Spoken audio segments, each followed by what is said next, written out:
After Atiku Abubakar rejected zoning in ADC, saying that the ticket must be open, that anyone that feels is very popular should subject himself to an open primaries. If that person wins, that all the other candidates will support him. PTOB countered him through a statement released by Dr. Tanko Yunusa. In that statement, he warned the ADC to ensure that the presidential ticket is zoned to the south, that if they fail to do so, that PTOB has another party, which is his joker, that he will use that party's platform to run in 2027, that he must be on the ballot, whether with ADC or not, in 2027. Now, ADC has countered PTOB, warning him of the dire consequences to his political career if he leaves the ADC coalition. In a statement released by Comrade Abayomi Bello of the ADC Youth Vanguard, he said, "In the light of reports that Mr. PTOB is considering leaving the ADC coalition, should he not secure the presidential ticket, we would like to warn that if this truly represents his thinking, the move could mark the end of his political trajectory. We doubt that Mr. Tanko actually has PTOB's mandate to say what he said.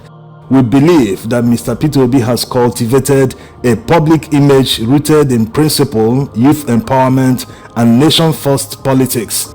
Therefore, walking away from a coalition because of personal ambition contradicts the very foundation of his appeal. With a history of multiple party changes from ABGA to PDP to Labour, and now potentially another exit, Nigerians may begin to see Mr. Obi not as a visionary reformer, but as yet another self-interested politician. Coalitions require patience, negotiation, and compromise. If Mr. Obi departs the ADC coalition prematurely, he risks losing the trust of allies, alienating key stakeholders, and frustrating a youth base already disillusioned by fragmented opposition. Rather than exit, Mr. Obi has an opportunity to lead from within by mentoring new leaders, influencing policy direction, and building long-term political structures. That is how legacies are built. Anything else could spell political isolation. Well, this is not a surprise. They are confirming the fear of many. The fear has always been that Atiku Abubakar wants to hijack the ADC coalition for his own candidacy. What he couldn't achieve in 2023, he wanted everyone to back him in 2023, but despite the fact that he knew that PDP members, including 5 governors at the time, led by Wike, were rebelling against his candidacy, he still arrogantly decided to continue the run. Yes, exactly the same thing he's doing today. He wants everyone to back him under the coalition. Despite strong oppositions, he still believes he can do it alone. So why in the world is he going to expect a different result from 2023?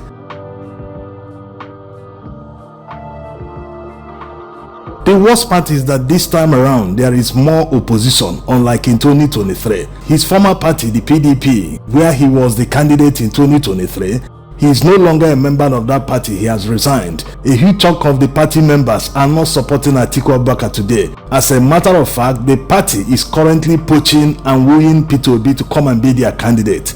No matter how you look at it, whether they have ulterior motives or not, the most important takeaway here is that Atiku Abubakar is not that popular. Do you know what it means? A party where he was the candidate just 2 years ago.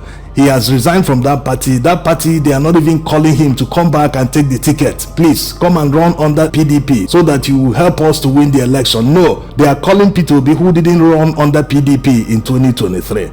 That tells you something. That tells you that the party already understands that Atiku Abubakar was the reason why they lost the election in 2023. They call him the unifier, but actually he's the disintegrator.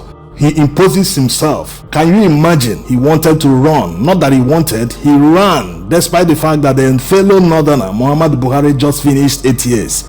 The same thing he wants to do in 2027, at the age of 81 years old. Let's hear from Ibrahim, the Deputy National Publicity Secretary of the PDP. Yes, it's our product. We want to get him back indeed, because he's a very, very, great capital for any political party. The truth of the matter, if he had not gone the way he did in the last, dispensation and proved that metal to be able to generate over 6 million, in spite of the rigging and the frustration of his chances in many of the states. PTOB is truly a political capital, no doubt about it, and every political party that will have the opportunity of getting him, it will be to their advantage. And certainly PDP is not losing that effort. We are also making that effort in the belief that in the fullness of time we might get him, and it will add more to the chances of PDP. The other day it was the chairman of PDP telling PTOB that the door is open for him to come back to PDP. Now it is the Deputy National Publicity Secretary of the PDP. PDP lost a very huge opportunity to sack APC in 2023. But because of transactional politics, whether from Wike, from Atiku, from everywhere, they are always in it for what they can gain from the system, not for national interest. The Southeast, where the main founding father of PDP came from, Dr. Alex Ekweme, has always been loyal to PDP right from inception. They've always voted PDP en masse, even sometimes at their own detriment. Even when PDP was no longer at the national level, they continued voting for PDP.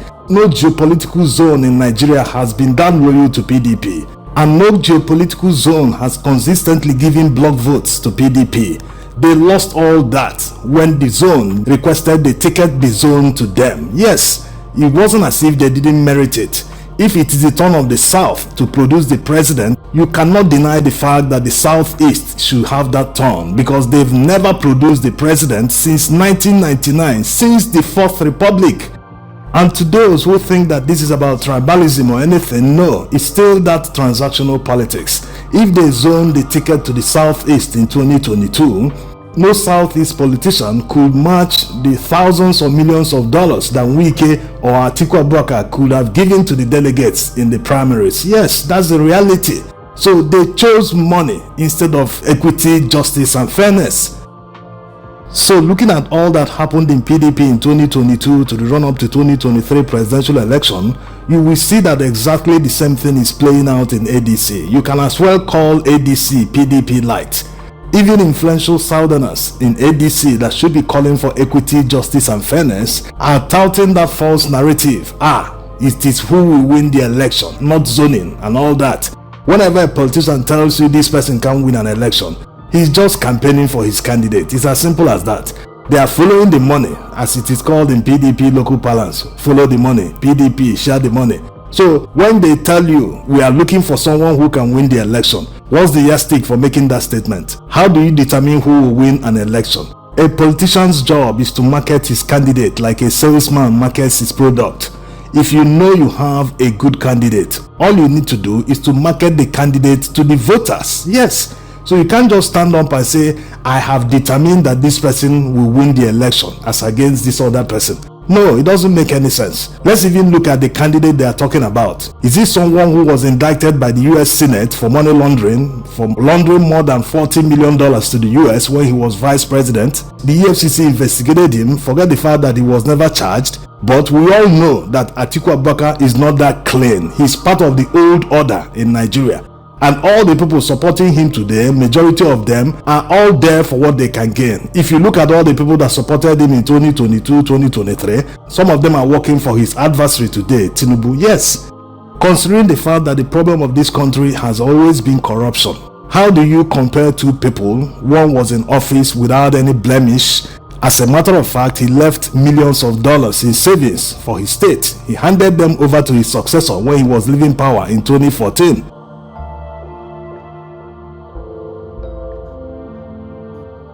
So these are the things politicians should be proud of. They should be very proud to promote a candidate without any corruption case. A candidate that all the things he did in office are there in open for anyone to verify. But the question is, why are they not doing it? The answer is not far-fetched. It is simply because they know that this man will bring about a new order in Nigeria. All the loopholes where they make money from, where they steal money, all that security votes, all that waste of money, because Nigeria's problem has never been about revenue. Even if Nigeria earns 100 trillion naira next year as revenue, the Nigerian politicians must find ways to steal all the money without showing any development. Yes. So they know that with someone like him, even businessmen that take advantage of their access to Asorok to monopolize certain industries in Nigeria, they will never want someone like him to get to power.